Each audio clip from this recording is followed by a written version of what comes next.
tell you what, I was talking to a group, and I had a good old boy, Asst Principal, come up afterwards, want to talk to me, and he's standing there waiting for me to come down, and I walked down there, and he was kind of a quiet guy.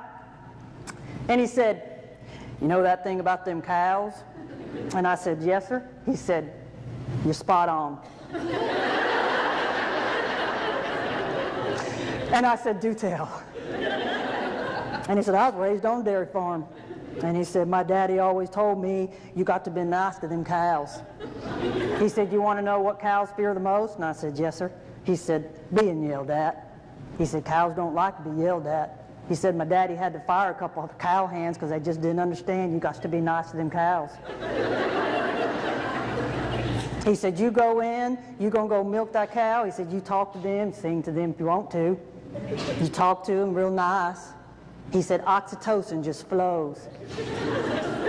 And he said, "You hook them up," and he said, "That milk just flows too because that oxytocin is making them relaxed."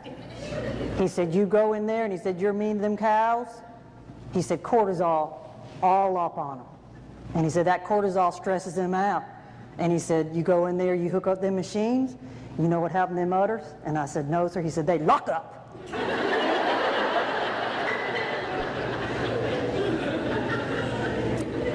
And he said, "I was out there in the audience while you were talking." He said, "You know what I was thinking?" I said, "No, sir." He said, "Kids and cows, they ain't much different."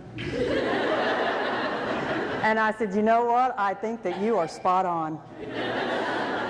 Kids and cows, they ain't much different."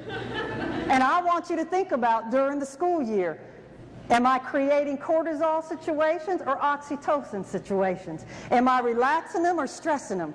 Am I helping the brain matter just flow, or are they going to lock up on me? And do my kids look that happy?